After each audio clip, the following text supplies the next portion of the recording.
Sam Lane. And good evening, everyone. Thanks for joining us here at the National Storm Channel. I hope you had a great and pleasant Thanksgiving holiday with you and all your family and friends. And it was quite wet across the area. We had a wet Thanksgiving this year, and the wetness continues. We can see on radar right now, we have some scattered showers across the area, even some thunderstorms possible, with some of these cells down south of Okmulgee, from around Okemah, southward to just south and east of Seminole. Also some pretty strong storms over in northwestern Arkansas right now. Let's zoom in on this activity and show you a little bit closer view of what's going on with this. This is over in Benton County in northwestern Arkansas, around Highfield, or just south of Highfield, a pretty strong cell there between Highfield and Springdale. This is all moving off towards the north and east. So folks in southwestern Missouri, this complex of storms is kind of moving up in your area. Now back over here in Oklahoma, we are just seeing just some scattered showers right now, nothing really heavy. One little cell just north of Veneta right now, also in around the Chelsea area. And if we take a little bit trip south, you can see some scattered showers stretching from southern Tulsa County just south of Bixby on over towards Haskell, where it just moved through towards Taft and approaching Muskogee right now. This again is moving off towards the north and east. And then of course we have the other stronger cells back down towards northern Okfuskee County to the north of Okemah, getting ready to move over towards New Yucca there in western Okmulgee County. Also a pretty strong storm there in northern Hughes County near Wetumpka. This is also moving up towards the north and east, so folks in Clearview and Walika will need to be aware of that particular storm. Again, none of these are severe at the point in time, but kind of strong for late November and early December.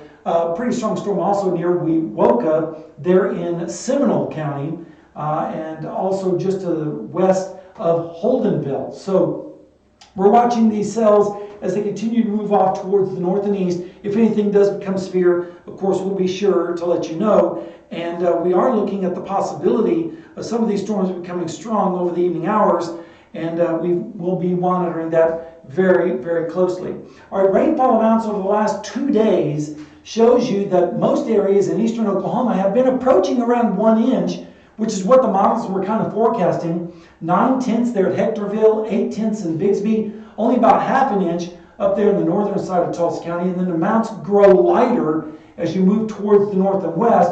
But Wilburton, they picked up over 1 inch at 1.12, McAllister 1.02 for them, almost 1 inch in Sallisaw with 92 hundredths, and down to the south where the rain was a little bit heavier, 1.86 in northern parts of McCurtain County, and Atoka picked up 1.98, almost 2 inches of rainfall over the last couple of days.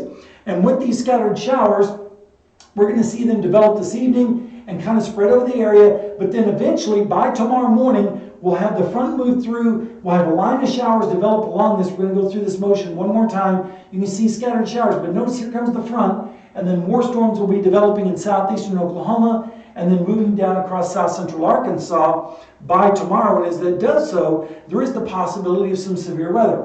Now, there is a marginal risk of strong storms tonight, basically along and south and east of I-44, and also around 412 and point southward. Not really expecting much, but we're going to continue to watch this, as could put down some hail in some of those cells. But then tomorrow, there is a slighter risk of severe weather over in southeastern Arkansas and northeastern Texas, but that will be well to the south and east of Oklahoma. Not really expecting much in the way of severe weather tomorrow in Oklahoma. Lows this morning were pretty much in the 40s statewide. There were some 30s up towards the north and west. Here in Tulsa, we were 41 in Eufaula, 42 in McAllister, and 41 over in Worcester, 39 in Cookson for one of the coolest readings in our area, 39 also up the road for our friends in Miami and in Fairland. Then we're looking at highs today, not really much change, just mid-40s across a large part of the area, 46 in Tulsa, 44 in Skiatook,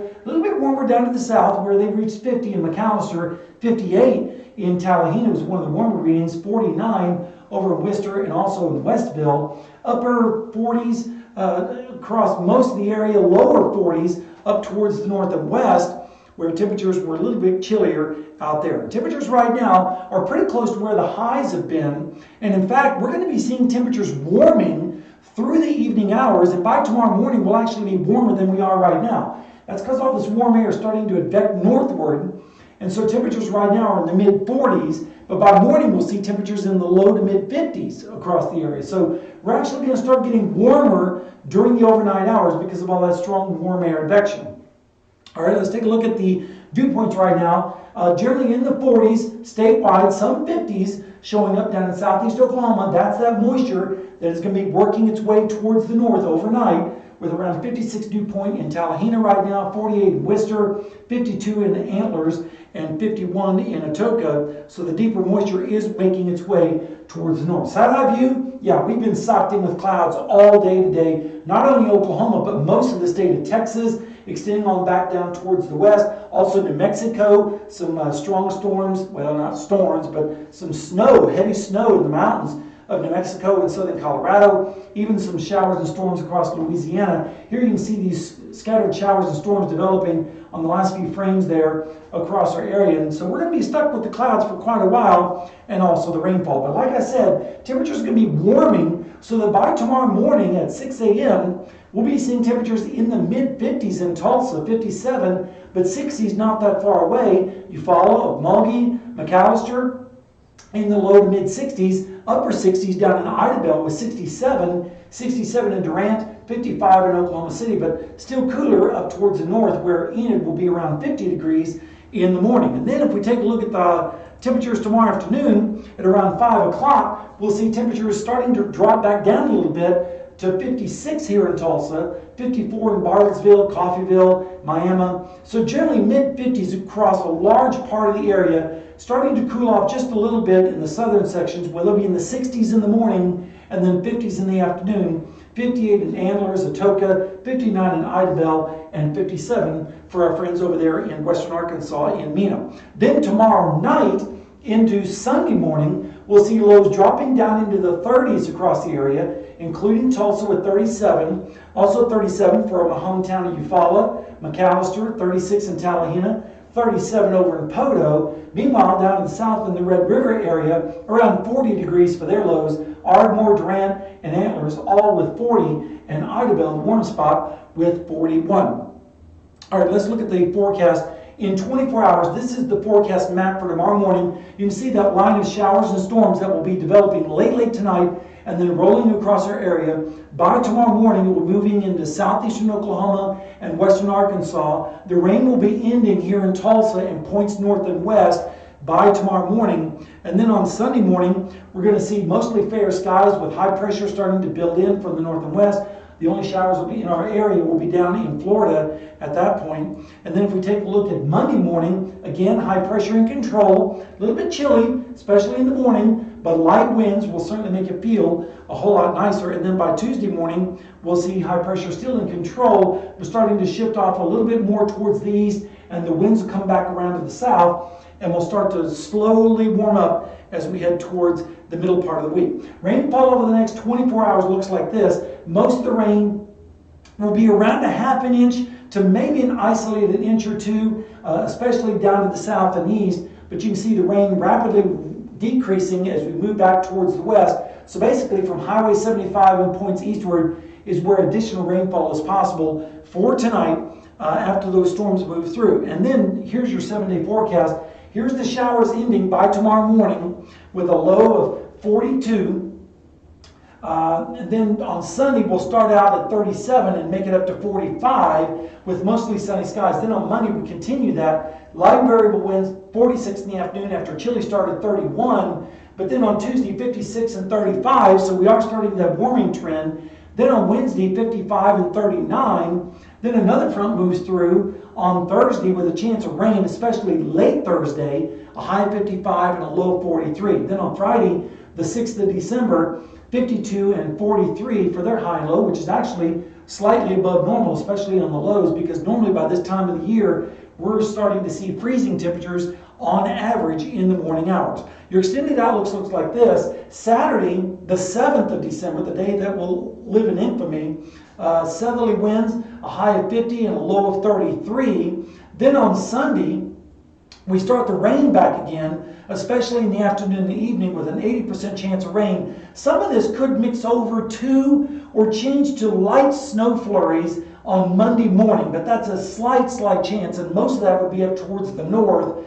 and that would be in the morning hours on Monday with a low of 35 and a high of only 42 on Monday the 9th. So that'll be kind of a chilly day. Then on Tuesday, southwesterly winds return, and we jump up to 51 after a start at 36, and then temperatures right around 50 degrees for the rest of the period, with another system coming in late Wednesday into early Thursday. And again, it could start out as rain, a 40% chance north and east of Tulsa mainly, late on Wednesday into early Thursday, and there could be a snowflake or two with that system, with temperatures in the mid-30s on Thursday morning, 49 in the afternoon, and then 54 and 40 as we get closer to more normal conditions by the time we reach the 13th of December. All right, let's take a look at the lakes right now real quick. You can see Oologah is looking great. It's right at normal in the steady. Also steady at Copan. Caws around 1 foot above normal and steady. Most of the lakes are steady right now. Fort Gibson is falling a little bit. They're at 4 feet, or a little over 3.5 feet above normal. Tenkiller's at 5 feet and is falling. Rising at Worcester, though, at 6 feet almost. Beaver is still rising, also at 8 feet, and that's because of all the rain that's now starting to flow into these rivers that flow into Beaver. And so Beaver Lake could actually increase more over the next 24 to 36 hours. Table Rock is steady, and Stockton right now is slightly rising up there in Missouri. And if you're going out hunting, here's your hunting forecast. On the temperatures, deer don't like temperatures above 60 degrees. So it looks like we're going to be flirting with that for the next 24 to 36 hours, but then temperatures will start dropping below that threshold. So at least temperatures will be more favorable for deer hunting. The winds will be pretty favorable, especially towards the 2nd of December. And then on the pressure, which is the most important meteorological aspect for deer hunting, is 1,015 millibars. They generally do not like pressures below 1,015. They start moving around when pressures gets above 1,015, and that's going to occur on December the 2nd. So again, based on the temperature, wind speed, and pressure, it looks like the morning hours of December the 2nd would be the best time to go deer hunting if you're going to be doing that. And there won't be any precipitation falling at that time, as most of the precipitation will be falling over the next 12 to 24 hours and then will end. So again, it looks like December the 2nd in the morning hours would be your best bet. All right, if you're looking at the forecast across the nation, this is from the 8 to 14 day period. Look at this large area of above normal temperatures right smack over Oklahoma and most of the central states. In fact, the entire nation will be above normal in temperatures during that period from the 7th through the 13th of December. And if we look at precipitation, most of the country is also going to be experiencing above normal precip, including Oklahoma, a little bit wetter off in the northwestern part of the country, and also the Ohio River Valley. The only dry spot will be down in South Texas from around Houston down to Brownsville. But that's about it as far as your precip. That's a look at your forecast. I will be back tomorrow evening at 6 o'clock with a... No, I won't. Tomorrow is Saturday, so I'm taking Saturday and Sunday off. I will be back Monday at 6 p.m. With another update for you. Hope to see you then. Thanks again for watching. And again, we'll keep an eye on these storms, and if anything becomes severe over the next couple of hours, we'll be sure to let you know that as well, right here at the National Storm Channel. Have a great evening.